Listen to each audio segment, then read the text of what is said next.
No, I don't really think they're insolvent. Right. I'm just saying I wonder if they're sitting on bad debt, so they're like, what do? We got all these loans that no one's paying back.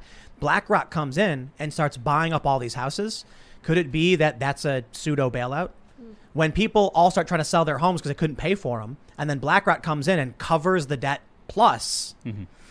I look at it from a totally different perspective, actually. The inventory is so low across the country right now. There's last I looked, there was only 1 million houses for sale. Normally, there's 4 to 6 million, which would be a standard clearing time of about 6 months.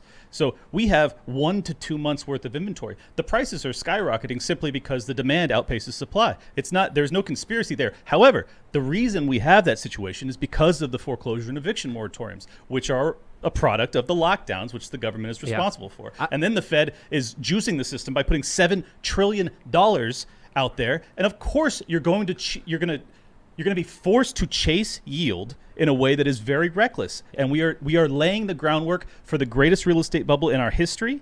I promise you that. Mm-hmm. And give it 4 or 5 years at most, in my opinion. You could go to Liberty Lockdown. You can tell me if I'm wrong 4 to 5 years from now, but be very cautious. So are you saying people shouldn't be? Well, you're not giving advice, but you think it's dumb to buy a house right now? I think it's sane in the short term, because the inventory is so low and the regulatory environment is so challenging to be able to build. It's going to be a year plus before you get these huge waves of housing. And then you also, because of the lockdowns, you destroyed the supply chain. So you have all of these shortages in materials, which is ultimately adding to the price of real estate, because that's what it costs to build it. Yeah. So there, all the way around though, this is what bothers me about it. I saw this clip that was it was a great clip. It was Tucker Carlson with this reporter guy that did a really eloquent takedown of all this, but ultimately in all of his soliloquy did not mention the Federal Reserve once.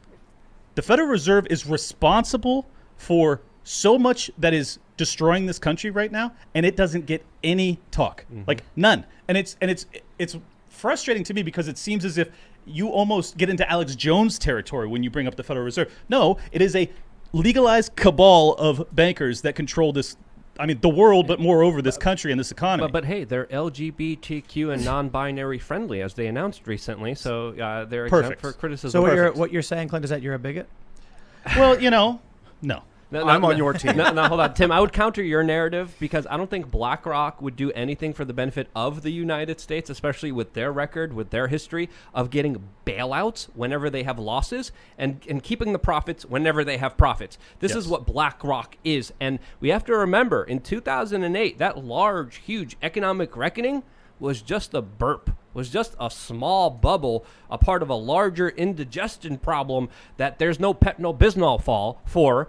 And this is only going to be so much more worse, because in 2008, this larger problem wasn't rectified, wasn't fixed. It was paid over with more debt, with a bigger bubble, and that bubble's going to pop sooner or later. The only thing you needed to do was let the bad actors fail. That's all you had to do.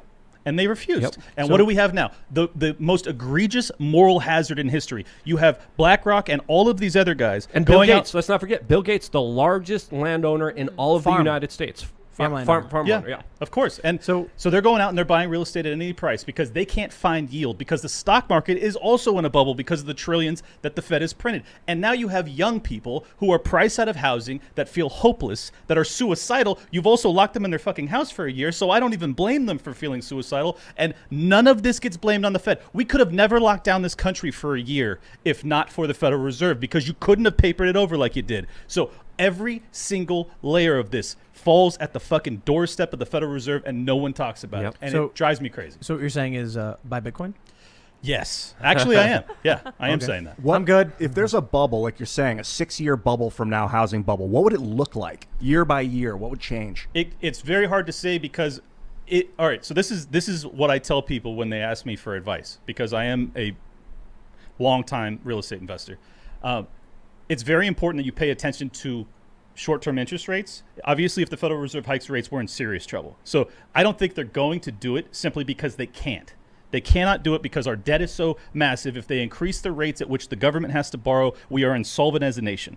So the alternative is that you see bond vigilantes come in, and they stop buying long-term bonds, in which case you see interest rates hike. Basically, all I'm saying is this. If you see 30-year mortgages or 15, 20, whatever, that get north of 4.5%, 5%, expect to see the fissures that are underlying this economy start to really show. So what does it look like in 4 years? It depends on the interest rates. I mean, it really does. Like, this is why I Which can't. the Federal Reserve sets.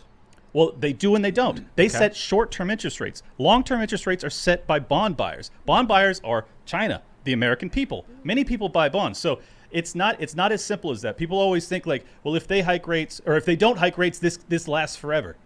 No, because at some point, housing, no matter how cheap it is, because you can get 3% 30-year money. Well, we have an inflation rate of 5%. What logical sense does that make? As an investor, why would you ever lend out money at less than, like basically slightly more than half of the inflation rate? You are assuring yourself capital destruction. And yet people are doing it. But the reason they do it is because they believe that the Federal Reserve will be the buyer of last resort when it comes to those bonds. That's the reason that it persists. They're expecting a bailout. Yes, they are. And That's a good bet. And they should. Yes, And they should. Yep. And the Fed should expect a revolution. If I have anything to say about it. I don't know. I think they'd be smart not to. Peaceful. I mean. No, I think Evolution. most people are just going to grumble and demand a higher minimum wage.